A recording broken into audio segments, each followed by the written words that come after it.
Good morning. I'm Jonathan Capehart, opinion writer for The Washington Post. Welcome to Washington Post Live and our look at January 6th, 1 year later, co-produced with the Capehart podcast. A year ago tomorrow, after a rally on the Ellipse that featured then President Donald Trump imploring his supporters to, quote, stop the steal by marching to the Capitol to convince then Vice President Mike Pence to ignore his constitutional duty that day to simply count the certified electoral votes from the states in order to keep him in power, those supporters stormed the U.S. Capitol. Not since the British set fire to the iconic building in 1814 had the Capitol been breached. Among the members of Congress trapped in the House chamber that awful day was Congressman Jamie Raskin, Democrat from Maryland, who was still mourning the suicide of his beloved son 6 days earlier. He recounts those two horrific events in his moving new book, Unthinkable: Trauma, Truth, and the Trials of American Democracy.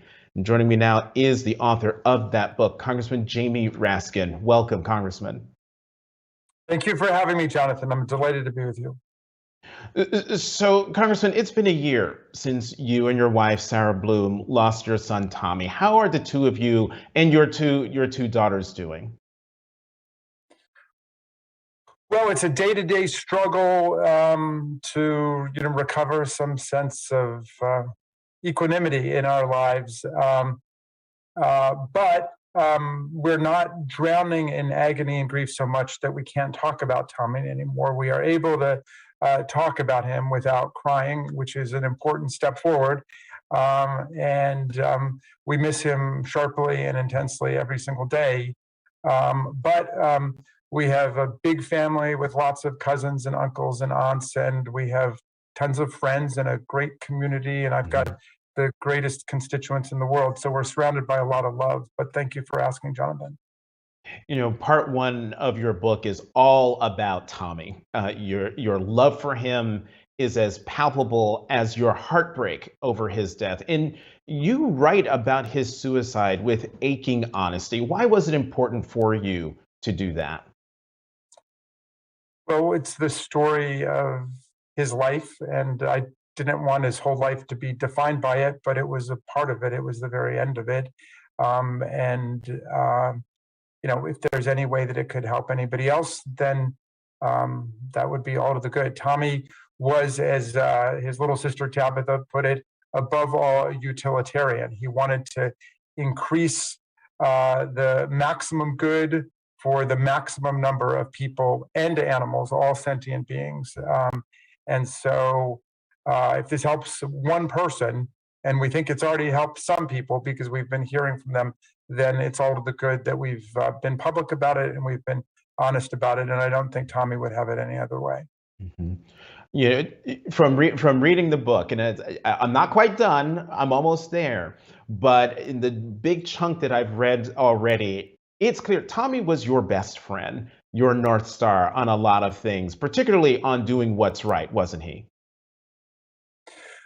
Well, I describe him as my greatest student and also my greatest teacher eventually, because the pupil certainly surpassed the teacher in so many ways. I mean, Tommy was a moral and political and legal philosopher, and he had an extraordinary precociousness of understanding. I remember we have a close friend who actually lived in our basement apartment named Allie Nathan, who's now a federal judge. And Allie was clerking for Justice Stevens, and she took Tommy down to Justice Stevens's chambers to meet him, and they were on the way down, and Tommy was just 6 or 7 years old, and she started talking about how much she loved Justice Stevens and what a great justice he was, and Tommy said, yeah, but what do you think about his dissenting opinion in Texas versus Johnson? Because Tommy said even Justice Scalia got that right, that you can't put someone in jail for flag desecration, which is just a thought crime. And then Allie said, well, I think Justice Stevens said that allowing someone to desecrate a flag is like allowing someone to desecrate the Lincoln Memorial. And then Tommy said back to her, as Allie reported to us, well, we only have one Lincoln Memorial, but we all have our own flags, so people can do with their flags what they want.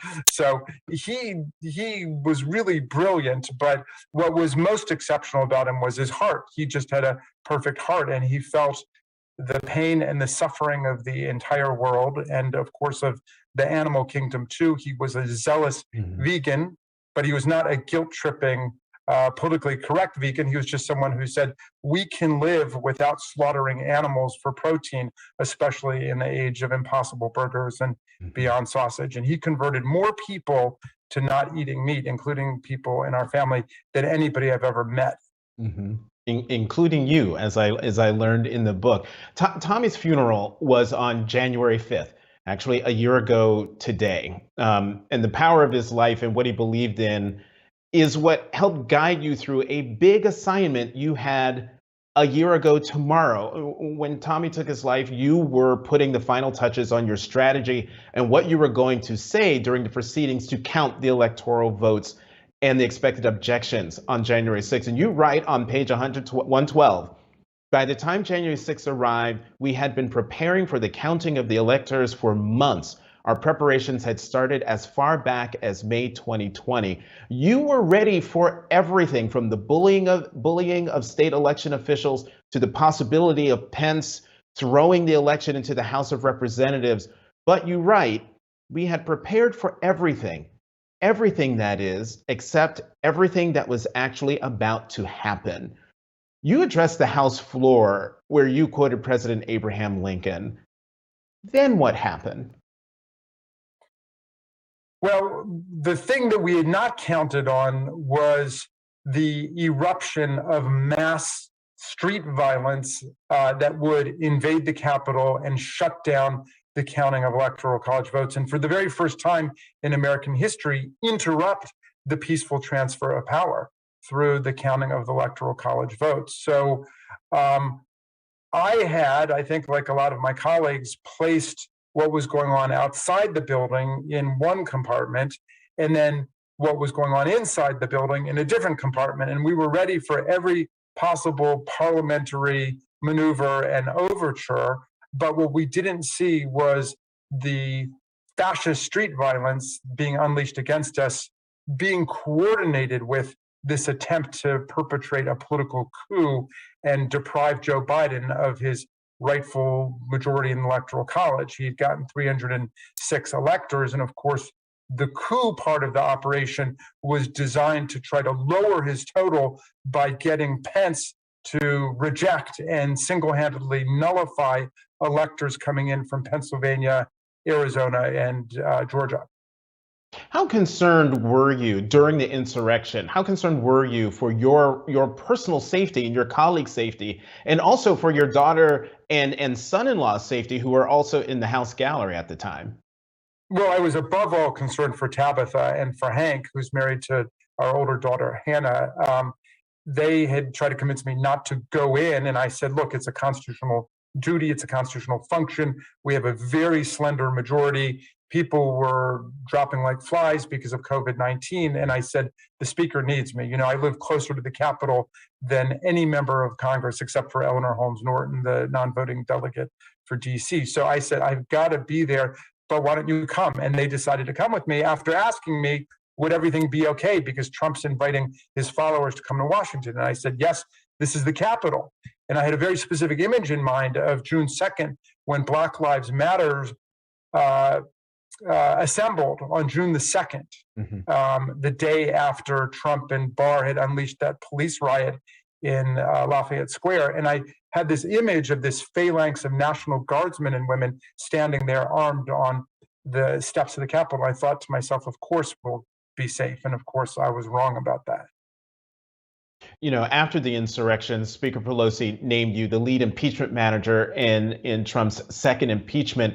You are now a member of the Select Committee to investigate the January 6th attack on the United States Capitol, which is the official name of the January 6th Select Committee, which has been more publicly active since Thanksgiving. And so I want to run through a bunch of things that have happened over the last few weeks, starting with what happened yesterday. The committee sent a letter to Fox News' Sean Hannity asking him to voluntarily cooperate with the committee. You're a constitutional law professor. Do you have any qualms about sending a letter to a member of the press? None whatsoever. I mean, Jonathan, if you were witness to a car accident on your way to work at the Washington Post, you would be called as a fact witness. That doesn't mean that they can get into your correspondence with secret sources on political articles you're doing. But if you're a fact witness, you're a fact witness, whether or not you're a firefighter, a truck driver, or a reporter for the Washington Post or Fox News. And so he's a fact witness to an attempt to overthrow the presidential election and overthrow the constitutional processes of the United States. So he's got an obligation to come and testify just like everybody else does. And if he doesn't come in to testify, you would support a subpoena to compel him to testify. Well, I don't want to get into specific cases, and I'm going to assume that, like the vast majority of people, I think more than 98 or 99% of the people who we've been interested in talking with, he will do the right thing, not just his legal duty, but he will enjoy the civic honor of being able to help his government learn how to defend itself against coups and insurrections in the future. And from what I could tell of the text conversations that he was involved in, he was very concerned and anxious about the direction that Donald Trump and Steve Bannon and the gang were going on January 6th. You know, one of the things that's come out in recent days is the number of people who have come forward voluntarily to the select committee, the numbers, the thousands of documents that you've received from people voluntarily. Have you been surprised, not by the number of people who have come forward, but by who those people are who have come forward voluntarily?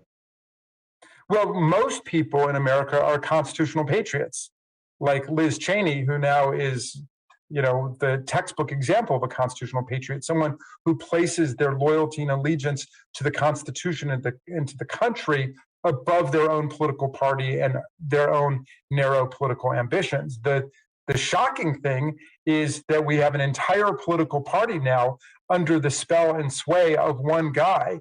And we have a modern political party that's not acting like one. It's acting like an authoritarian religious cult of personality outside of the constitutional order. They don't accept basic precepts of our Constitution. They don't accept the outcomes of our elections, even when 62 different federal and state courts have upheld our elections and rejected every claim of electoral fraud and corruption that they've tried to throw at us. So that's the disturbing thing. But most people are constitutional patriots and will do the right thing. And that's whether they're Democrats or Republicans or independents. And I think that the GOP political leadership is now a minority and a shrinking minority in the country in terms of their willingness to walk the plank with Donald Trump. You mentioned Congresswoman Liz Cheney. She is the vice chair of the January 6th Select Committee. So I'm going to jump ahead to the questions I had and talk about her and some of the things that she's doing. Before the end of the year, during one of the hearings, she read aloud text messages that had been sent in from Fox News personalities and from other people, members of Congress. And then she said that this was the key question before the committee. Did Donald Trump, through action or inaction, corruptly seek to obstruct or impede Congress's official proceeding to count electoral votes? You're a constitutional law professor, as I've mentioned before. Has that question been answered for you? Have you seen evidence that Trump engaged in criminal wrongdoing that day? Because that question is actually a specific felony statute she was reading. Well, let's start with this. I have no doubt, as one of the impeachment managers and as someone who voted successfully to impeach Donald Trump, that he committed a constitutional crime when he incited violent insurrection against the Union. And I have no doubt, I think the evidence was overwhelming, unrefuted and irrefutable, that he intended to incite an insurrection and all of the violence that transpired on that day. That itself was an interference with the joint session of Congress meeting to count and receive electoral college votes. And for the first time in American history, we were interrupted and broken up for a 4 or 5 hour period. And it is, again, a sign of people's constitutional patriotism that we insisted upon going back in and counting those electoral college votes. And Vice President Pence was a constitutional patriot on that day when he refused to leave the grounds and said, I'm not getting in that car when the Secret Service was trying to get him to leave the Capitol campus. He said he would not leave until the Electoral College votes were counted. In any event, you're asking the more specific statutory question of whether Donald Trump could be prosecuted under the federal statutory offense of interfering with this essential governmental proceeding. I will reserve final judgment until we have all of our hearings and until we write our report. But Chairman Thompson has said, we're not going to let anybody off the hook for anything. We want to get to the bottom of this. We want to determine to what extent there were individual actions that violated law and to what extent there were conspiracies afoot to shut down the lawful processes of Congress, essentially to shut down the government and seize the presidency. If you're interested, I'll give you my general sense of what I think was taking place on that day. We've got 10 minutes, and I know what you think was taking place that day because I've read it in your book. But I want to push you one more time because one of the things that the committee is doing is, in addition to investigating what happened, you're also looking at legislative fixes Yes. that you discover. And so, is the committee looking at a law that makes it clear that obstructing the electoral vote count in Congress is a crime subject to stiff penalties? Well, I think that it is clear today that is against the law. I think that's already a crime. But certainly I'm willing to entertain arguments that now, because of Donald Trump, we need a specific and explicit statute spelling it out. I'm skeptical of that argument, but I'm willing to entertain that argument because I do think it's already a crime. But look, there might be a full panoply of different criminal penalties that need to be established today for the rash of new violent offenses that were committed on January 6th.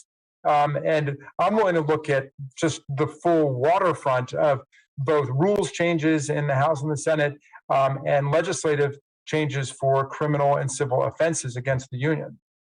You mentioned Chairman Benny Thompson, Congressman Thompson from Mississippi. He has said that several versions exist of the video the White House finally released of Trump that day on January 6th to get his supporters to leave the Capitol. The committee has requested them from the National Archives.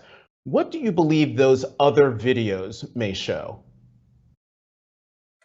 Well, look, I think that the original video was damning enough. What it showed was Donald Trump engaging in really extreme and outrageous incitement. We don't give up. We never give up. A different set of rules operates when they're engaged in fraud, when they're stealing it. You got to fight and fight like hell, take the gloves off, et cetera, et cetera. I mean, this is textbook incitement within the constitutional definitions offered by the Supreme Court. But I think that we will see more of that. I would love to get a complete video recording of that insurrection tailgate party they threw over there with Mark Meadows, where everybody was drinking and eating sausages and hot dogs and having a grand old time as our police officers were getting the daylight beaten out of them, getting hit over the head with steel pipes and Confederate battle flags and Trump flags and having fire extinguishers thrown at them. I mean, this was the most massive attack on law enforcement and police in our lifetimes, right a few blocks away from the president and his entourage, and they did nothing about it. So they can spare me all of their phony, fraudulent talk about how they support the police. They certainly don't. The only time you hear about them supporting the police is when one bad cop goes out and beats up a black suspect. That's when they suddenly began posing as big defenders of the police. You're not going to get an argument from me on that. Congressman, will the committee subpoena Congressman Jim Jordan of Ohio and Congressman Scott Perry of Pennsylvania if they do not voluntarily cooperate with the committee? I have no idea what we will do. We certainly have the authority to do that under Article 1, where we set the rules of our own chambers, where we gain the authority to discipline our own members all the way up to expulsion as well as censure and admonishment. But even more precisely, Jonathan, the speech and debate clause says that members of Congress shall not be questioned about misconduct in their official capacity outside of Congress. So that's why the speech and debate clause protects our speech from being subpoenaed in a federal court, for example, but it doesn't, by very implicit indication, protect us against being subpoenaed or called to task for our actions within Congress itself. Mm-hmm. And that, of course, is the basis for the Ethics Committee, which calls members of Congress all the time on pains of penalty to come and testify. Right, the Ethics Committee, which is a nice segue to the next question I was going to ask you, and that is, will those two members of Congress or any other members of Congress who are asked to voluntarily cooperate don't do so, will they be held in contempt of Congress if they defy a subpoena that they might get? Well, again, that would be fully within our power, but I don't want to prejudge any particular case, especially when we're talking about something heavy like contempt of Congress. That's serious business. I know Donald Trump's friends would like to normalize that. They wish that hundreds more people would follow Steve Bannon and Roger Stone and these, Batman villains that they've got in just giving the finger to Congress. But most people have respect for the people's representatives and the authority of Congress. The Supreme Court has said, we have the exact same authority as Congress to enforce our orders in a judicial or quasi-judicial proceeding as a court does in its own proceedings. Does the committee have evidence about current members of Congress aiding or abetting or who were in touch with those who participated in the riot? Well, there certainly have been a lot of allegations about that, but I hesitate to opine on it, Jonathan, just because I haven't studied each of those cases, but those are things that we definitely have to look at. But both Chairman Thompson and Vice President Cheney have been adamant that nobody gets a free pass here in terms of rendering their testimony to us. We are an investigative committee that's just trying to assemble the facts of what happened under House Resolution 503. That's our charge. Assemble the facts of what happened and then make recommendations about what we need to do to fortify American democracy going forward so this nightmare never takes place again. And you meant Chair Cheney, but I understand the slip saying Vice President. You said Vice President Cheney, but there was a Vice President Cheney, her dad. So totally understandable. Yes. Congressman, does the committee have enough solid evidence to ask Donald Trump to voluntarily cooperate?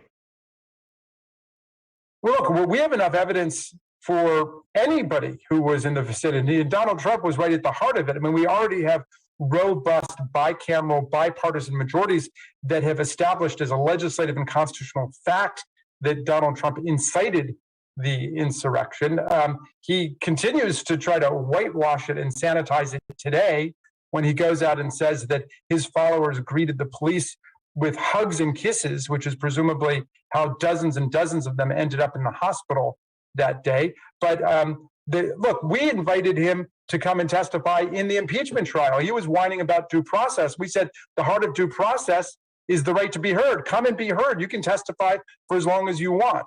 But being the snowflake that he is, he was willing to put his followers' lives on the line, and several people died that day, but he wasn't even willing to come out and either speak for them or against them. He let his lawyers come and denounce the insurrection and saying, oh, that had nothing to do with Donald Trump. You're not going to hear anything positive about them from us. And then after the trial is over, when he beat the constitutional spread and narrowly escaped conviction, then he goes out and predictably embraces the insurrection and tries to turn these people into heroes. We've got less than 2 minutes left, and I have to ask you this because lots of questions about whether the committee will subpoena Donald Trump to testify. I want you to put your constitutional law professor hat on, leave out the personality. Are there any constitutional qualms you might have about the committee subpoenaing a former president of the United States in this type of investigation? None whatsoever. First of all, we don't have an office in our Constitution of former president of the United States. You're a former president, you're a former governor, you're a former legislator, you're a citizen like everybody else. We have no kings here, much less do we have former kings. So if he's got evidence in a criminal or civil trial, and I think some of those are taking place in New York to offer, he's got to go and produce it like every other citizen. If he's got evidence related to what we're doing, then if we call him, then he's got to come and offer it. And you know what, Jonathan? We shouldn't even be talking this way about a president or a former president. Can you imagine any other former president of the United States? I'm talking from George Washington to John Adams to Thomas Jefferson to Andrew Jackson, to Abraham Lincoln, Woodrow Wilson, Eisenhower, George W. Bush, Barack Obama, who wouldn't step forward to talk to a commission investigating a violent attack on the U.S. Congress, an attempt to overthrow our election? If he had nothing to do with it, he's got nothing to hide. If he's got something to do with it, well, then come and tell us why you think what you did was justified. What a snowflake. What's he hiding from? Congressman Jamie Raskin, member of the January 6th Select Committee, author of Unthinkable: Trauma, Truth, and the Trials of American Democracy. Thank you so much for coming to Capehart and Washington Post Live. And on this day of all days, condolences to you, Sarah, and your entire family. Thank you very much, Jonathan. That means a lot to me. And thank you for joining us. To check out what interviews we have coming up, head to WashingtonPostLive.com. Once again, I'm Jonathan Capehart, opinion writer for the Washington Post. Thanks for watching Capehart on Washington Post Live.